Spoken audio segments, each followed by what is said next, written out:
He takes he just evolves with the game each and every year. There's never been a quarterback that has played the game like Patrick Mahomes. And when you start thinking about Hall of Fame players, sometimes people put the Hall on everybody, right? They say, "Oh, this guy's gonna be a future Hall of Fame. This guy's the first ballot."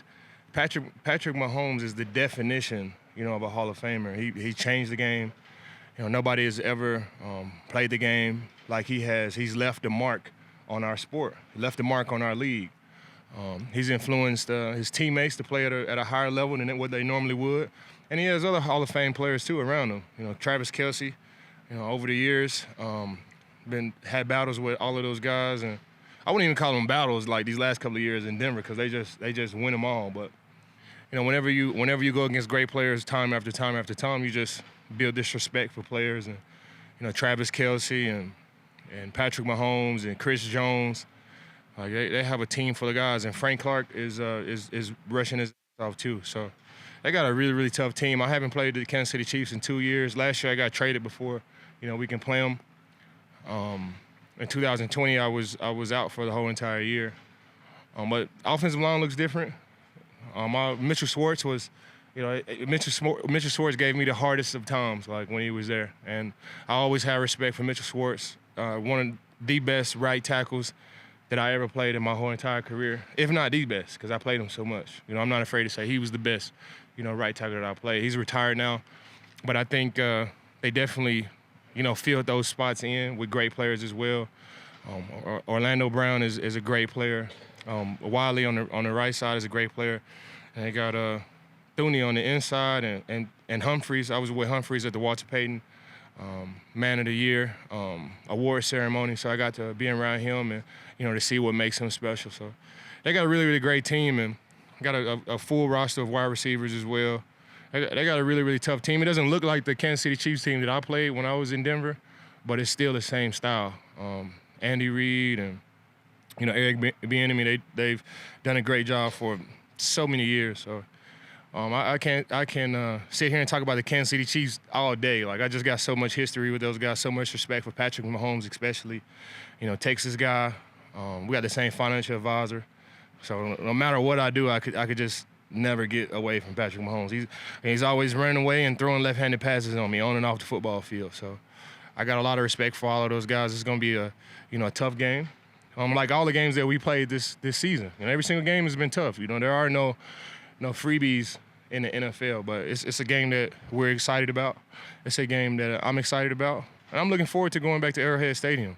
Derek Thomas is my favorite player to ever play the game. I molded my game after him. He was the reason why I wore 58 in Denver. So every time I'm on that field and I'm warming up, I look for that 58 that's on the the Ring of Honor, and I just give him a moment and give him his just give him a moment of silence and give him my energy because I want to continue to try to play the game the way he played it. So Arrowhead Stadium has always been a special place for me, and they got a tough team like they usually do. What happened, you being on the outside looking in the last time they went to Arrowhead? How have you seen the veterans respond to this week, knowing that those questions are hanging over your heads and whatever? I think the good part about me is I don't know what happened. Ignorance is bliss. I'm not. The games that I'm talking about, or the games that we just got killed, for I think it was 10 games straight in Denver. Might have been 12, but I don't think I've beaten the Kansas City Chiefs with Denver since I think it was 2015. That was the one where Bradley Roby picked it up and we scored like last minute. I think it was Thursday Night Football, whatever it was. It's a primetime game, but Brandon Marshall punched the ball out. Bradley Roby picks it up right before, and that was when Jamal Charles was still there. So it's been a while since we've had success in Arrowhead Stadium. So those are the games that's on my mind. I think the last game that I played there was a snow game. Really, it was a real snow game, not just a little snow on the ground, and that made things difficult. But year 12, I just look for the silver lining in everything. Like Arrowhead Stadium is one of those stadiums that make our league great. It is a hallmark in our league. It's just one of those traditionally tough places to play.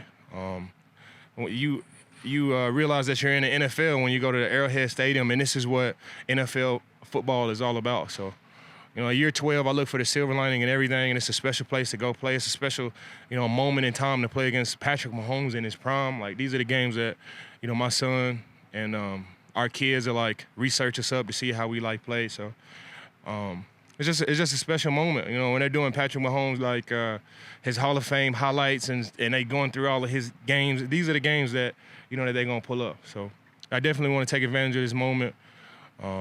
It's gonna be fun regardless. At this point in my career, I don't let the game be bigger than what it is, nor do I lose respect on what type of game it is. I just like to stay even keel and don't blink and just take every single play, just play it one play at a time. And that's year 12. That's what I do, and I try to do everything during the week to have success. And I go into that game with a don't blink mentality. They're gonna make plays. We're gonna make plays. We just gotta figure a way to, make one more play. And I know in the future, I mean in the past, that's what it's been about, just being able to make one more play. But that's been my mindset. Just want to go in there, and they're gonna make plays. You don't want to get down when they make plays, but we just want to grind and play our brand of football and just, make one more play at the end of the game to seal it up for the Buffalo Bills. They don't have Tyreek Hill anymore, obviously. How has that changed the way they do things on offense? It changes everything. I would be sitting here, and I'm sure they would say the same thing. Just a different team. But it doesn't mean that this team is not as effective as it was with Tyreek Hill.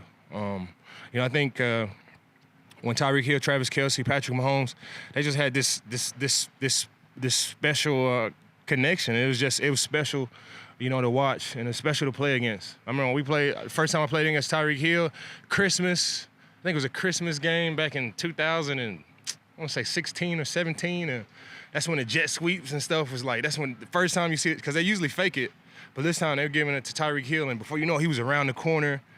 Then they added on to that, and they start tossing the ball. Like, I've been playing Kansas City for a long time, and having Tyreek Hill is definitely a different team, but it's still as effective, without Tyreek Hill. And Tyreek Hill is just as effective as he was, with the Chiefs, with the Miami Dolphins. So, both of those, the Kansas City Chiefs and Tyreek Hill, they're both able to have success on their own, and that's exactly what they're doing.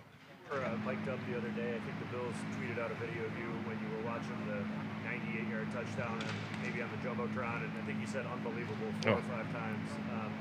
Just when you see your offense making plays like that, Josh making the throws, of course, but then Gabe, some of the touchdown catches that he had, what's it like as a defensive player knowing you've got that on the other side? But like I said before, man, being year 12, you just see the silver lining and everything, and I just have never been a part of anything like that. This is a special place. We got special players. I just try to stay in the moment and just really just soak it all in. Like, I'm playing with Josh Allen, Gabe Davis, Stephon Diggs. Coach McDermott is going crazy. I'm playing with Leslie Frazier in his prime and Coach Washington and all other players around me that's up and coming too. So when I started, I'm getting ready for the punt. I went from the defensive end, the defensive sideline on the bench, and I walked to the offensive bench, just getting ready for the punt. I didn't know if we was gonna convert the third down or not. I wanted to save my energy and just be able to walk on the field from the offensive bench. And it's 3rd and 10, and they go deep. I think they called the 98-yarder. Coach McDermott said the play was a 98-yarder, call it 98-yarder, and it worked. And then the following play after that, I'm getting ready to go on the field, and we kick the ball off, and then they fumble. They fumbled a kick return. I'm like, bro, this is like, never seen it. I never been a part of it. So it's just, you start the game off like that, especially the way we fumbled the opening kickoff when we're on the one. Like, it's teams that are just, accept defeat right there, punt the ball, and just play the field position game. But, not this offense. Not our offensive coordinators, not this team. Man. It's just that just shows you, the type of players that we got, type of coaches that we got. It is a special moment to be a Buffalo Bill, and I'm just trying to soak it all in. Do you know how roughing the passers and based on what's happened over the last couple of days? Yeah, I'm a defensive guy, and I've had roughing the passer calls, but to play with Chris Jones, it just never happened before. It's it's an anomaly. Like it has never happened before. A guy has possession of the ball and then lands on the quarterback. It just never happens. That has never happened before. You can say like, the playoff game with the Saints and the Rams, like, that defensive pass interference, like, plays happen like that. And that was at a key moment. So the NFL was like, we have to put a system in place to be able to challenge these plays so this doesn't happen again. And, we put in a review system, and the following season, we only overturn like 3 calls, and then they take it back out. So, our league, we do a great job of trying to make the game safer, trying to make the game as fair as possible for everybody involved. And that was just one of those weird plays. Like, you want to be able to review plays like that, but then it's a slippery slope because now, you got guys reviewing everything. And, I'm sure our competition community will sit down and take a hard look at, plays like that and chip blocks. That has been a huge emphasis this year. Chip blocks from the running back in the backfield coming up and blindsiding guys. And I'm sure they'll take a huge look at all of these things, and we'll come up with a solution. I think the play versus Tom Brady, Grady Jarrett and Tom Brady, that's just one of those calls. Like they don't want you to land on the guy, but then if you sling him down too hard, but then again, like if I just grab his waist and I try to drag him down, now I still give him the opportunity to throw the ball, and I'm coming at a side angle anyway, so my momentum is when I grab him around the waist, my momentum is gonna take me around in a circle and on the ground too. So it's just, it's so many different things that, that we can possibly take a look at. And it's just one of those things that we just got to get into the offseason and take a hard look at, where this game is evolving to. And we always have done a good job of trying to make the game safer and better for all of our players. This is going to affect the way, maybe not so much you, but other players play the game defensively? Are you Nah, hesitant or? I think you just got to keep on playing. You just got to keep on playing. One of the things for me is I always go for the ball, and I feel like that takes me into the tackle. When I get a free shot on the quarterback, I'm coming around on the edge, like I'm locked in on the ball. His arm is throwing arm, and if I can't get that, then my momentum is around his arms, like, and I just go into the tackle that way. Everybody doesn't play the game like that, and it'd be tough to ask everybody to have that same mentality. But what has helped me is, when I get close to the quarterback, I'm thinking about the ball. How can I get the ball out? And for Chris Jones, he can say the same thing. I got the ball out, and my momentum, I landed on the quarterback. So it's just but that play again has never happened before in the history of our league. So these are just things that we just got to sit down and really trust on our competition committee, and the guys that make this game safer and more fair for everybody, and just lean on those guys to fix it for us. The game last January that these two teams played in the playoffs, but just I wonder from an outside perspective, as a fan of the game, what was your perspective on that game? I think we were coming back from Tampa Bay, and we were coming back from Tampa Bay. We had just won, and we had the playoff game on the TVs in the plane, and I think we lost service. I think it was going back and forth. The Bills was up. We're on the plane, and then we land. I'm thinking the Bills won, and then the Bills lost. Like, I saw it, and you see like the clips and the highlights going into the game, and said it was one of the greatest games ever played. Of course, I wanted the Bills to win that. Like, I was in a division I was in a division, so I'm just naturally a hater. I'm just naturally a chief hater. Like, I'm not afraid to say that. I'm just naturally, a hater. I wanted them to lose, but they pulled it off, and it was a great game for the ages. Whenever they talk about, whenever they're getting ready to put Patrick Mahomes and Josh Allen in the Hall of Fame, and that game, and of course games throughout these upcoming years will be the games that they talk about, and it's just an honor and a privilege to be a part of it on the Bills side, this time, and I want to put my best foot forward. Of course, my job is to get after the quarterback and make plays on defense. Another side road that I have too is just to make sure we have the right mindset going into these type of games, going into big games that could really be, franchise and career-defining games and season-defining games. So at the same time, you don't want to put too much emphasis on it. You don't want to make it smaller than what it is either, though. You just want to go into it, take advantage of each and every play, and of course, don't blink. No, you hated the Chiefs. Did you ever watch him? You must have watched a TV game Yeah. And reacting the way a fan would to some of the stuff that Mahomes does. Yeah, of course. I react. It's like you see Patrick Mahomes and like you see him do something crazy and it's like, bro, that was amazing.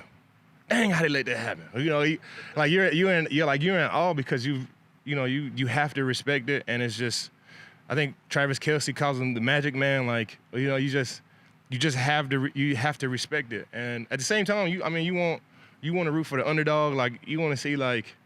I was watching the Raiders, you know, I want the Raiders to win. You know, I want them to pull it off. And, you know, you're watching the Chargers game and, you know, you want them to pull it off. And now it's our turn to go out there and play. So we have control over this game. And, you know, we're just going out there to play. And like I said, whenever you're going against great players, especially like a guy like Patrick Mahomes, they're going to make plays. You just can't get deflated off of those plays and just keep playing and of course, don't blink.